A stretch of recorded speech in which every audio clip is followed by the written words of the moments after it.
Hello everyone, welcome to Thinapadi Samayal. இன்னைக்கு நம்ம பார்க்க போறது ரொம்ப ஈஸியான ஒரு pastry recipe. Oreo biscuits use பண்ணி நம்ம இந்த கேக்கை ரொம்ப ஈஸியா வீட்ல பண்ணலாம். ரொம்ப டேஸ்டா இருக்கும். வாங்க இது எப்படி பண்றது பார்க்கலாம். ஒரு மிக்சர் ஜார் எடுத்துக்கோங்க. இதில் 120 grams Oreo biscuits இருக்கு இல்லையா, அதை க்ரீமோட நான் இதில் போட்டு நல்லா நைஸாக அரைச்சி எடுத்துன்னு வந்தாச்சு. இதை ஒரு பவுலில் போட்டுக்கலாம். பேக்கிங் பவுடர் 1/2 teaspoon ஆட் பண்ணி தரோவாக இதை நல்லா மிக்ஸ் பண்ணிடலாம். இதை நல்லா மிக்ஸ் பண்ணி முடிச்சாவிட்டு ஒரு 1/2 கப் அளவுக்கு பால் எடுத்துக்கலாம்.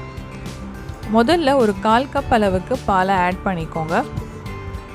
இதை ஓரளவுக்கு நல்லா மிக்ஸ் பண்ணிவிட்டு மீதி இருக்கிற பாலில் கொஞ்சம் ஆட் பண்ணிக்கோங்க. மொத்தமாக பார்த்திங்கன்னா எனக்கு 1/2 கப் பாலில் கொஞ்சம் மீந்திருத்து. ஸோ இந்த கன்சிஸ்டன்சியில் இருக்கணும். 1/2 கப் எடுத்துட்டோம் இல்லையா, அதில் கொஞ்சம் மீந்திருத்து. 1/2 கப்புக்கும் கம்மியாக தான் பால் தேவைப்பட்டிருக்கு. ஒரு தவாவை ஒரு பட்டர் இல்லைனா நெய் விட்டு நல்லா க்ரீஸ் பண்ணிக்கோங்க. நம்ம ப்ரிப்பேர் பண்ண இந்த மாவை இந்த தவாவில் போட்டுட்டு நல்லா க்ளோஸ் பண்ணிவிட்டு ஒரு 8லேருந்து 10 நிமிஷம் வரைக்கும் லோ ஃப்ளேமில் குக் பண்ணிக்கலாம். இப்போது ஒரு 8 நிமிஷம் ஆகிடுத்து. நம்ம குக் ஆகிருக்கான்னு செக் பண்ணி பார்த்துக்கலாம். நல்லா வெந்து போனாவிட்டு இதை வேறு ஒரு பிளேட்டில் ட்ரான்ஸ்ஃபர் பண்ணிக்கலாம். கம்ப்ளீட்டாக இது நல்லா ஆறட்டும். இது நல்லா ஆறினாவிட்டு நம்ம இதோட சைட்ஸ் எல்லாம் ரிமூவ் பண்ண போகிறோம். ஏன்னா நமக்கு இதோட பர்ஃபெக்டாக ஒரு ரெக்டாங்கிள் இல்லை ஸ்கொயர் ஷேப்பில் இருந்தால் தான் இந்த பேஸ்ட்ரி பண்ணுறதுக்கு நல்லாயிருக்கும் பார்க்குறதுக்கு. ஸோ நம்ம இந்த சைட்ஸில் ரிமூவ் பண்ணுறோம் இல்லையா, இதை கூட நம்ம ஃபைனலாக க்ரீம் ப்ரிப்பேர் பண்ணிவிட்டு அதில் அப்ளை பண்ணி கூட நம்ம சாப்பிடலாம், வேஸ்ட் ஆகாது. ஸோ இதெல்லாம் ரிமூவ் பண்ணி எடுத்து வச்சுக்கோங்க. எவ்வளோ சாஃப்டாக இருக்குது பாருங்கள். இது அப்படியே கூட சாப்பிட்லாம், ரொம்ப நல்லாயிருக்கும். இப்போ நம்ம க்ரீம் ப்ரிப்பேர் பண்ணிக்கலாம். விப்பிங் க்ரீம் நான் அமுல் விப்பிங் க்ரீம் எடுத்திருக்கேன். ஒரு 1/2 கப் எடுத்துக்கோங்க. இந்த பீட்டர் க்ரீம் எதில் பண்ணுறோமோ அந்த பவுல் எல்லாமே சில்லுன்னு இருக்கணும்.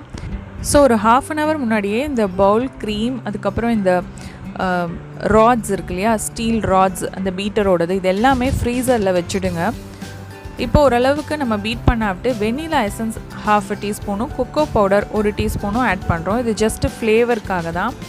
இதை ஆட் பண்ணிவிட்டு ஒரு 3 நிமிஷத்துக்கு நல்லா பீட் பண்ணுங்கள். க்ரீம் ஓரளவுக்கு ஃபார்ம் ஆகிருக்கும்.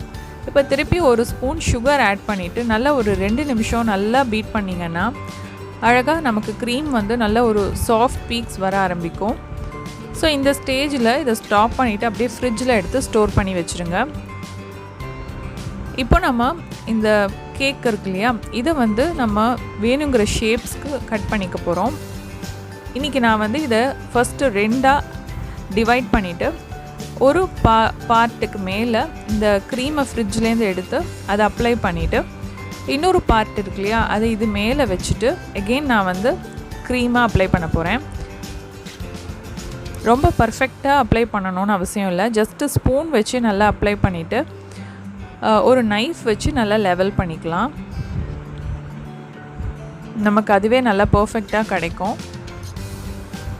ஸோ எல்லா பக்கமும் க்ரீம் படுறாப்பில் கவர் பண்ணி நம்ம இதை நல்லா அப்ளை பண்ணியாச்சு. இதுக்கு மேலே சும்மா ஒரு டெக்கரேஷனுக்காக நான் சாக்லேட் பீசஸ் எடுத்து இதில் நல்லா துருவி அது மேலே ஆட் பண்ணிக்கலாம். அப்படி உங்களுக்கு வேணும்னா நீங்கள் ஓரியோ பிஸ்கெட்ஸ் இருக்கு இல்லையா, அதை நல்லா க்ரஷ் பண்ணிவிட்டு அதை கூட மேலே நீங்கள் அப்ளை பண்ணலாம்.